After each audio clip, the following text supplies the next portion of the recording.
കരിനീലി ആരാധനയാണ്. വടക്കൻ മലബാർ സമ്പ്രദായത്തിലുള്ള വളരെ പ്രമുഖ സ്ഥാനമുള്ള ഒരു ദേവതാഭാവമാണ് കരിനീലിയമ്മ.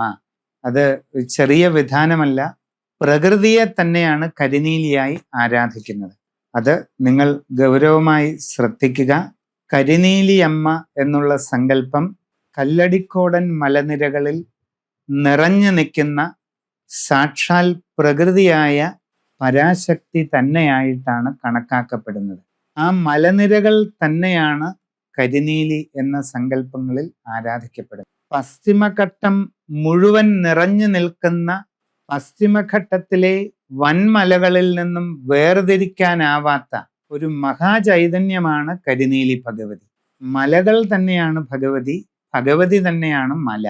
ഇത്രയും പ്രകൃതിയോട് തന്മയീഭാവം പ്രാപിക്കുന്ന മറ്റൊരു ആരാധനയും ഈ ലോകത്തില്ല എന്ന് തന്നെ പറയേണ്ടി വരും.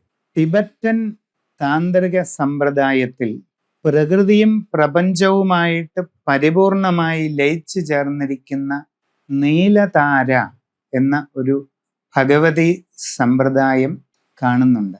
നീലതാര ദേവിയുടെ അനുഷ്ഠാന വിധാനങ്ങളുമായിട്ട് നമ്മളുടെ കരിനീലി ഭഗവതിയുടെ ഉപാസനയ്ക്ക് ചില സമാനതകൾ കാണപ്പെടുന്നുണ്ട് എന്നുള്ളത് വളരെ പ്രത്യേകതയുള്ള കാര്യമാണ്.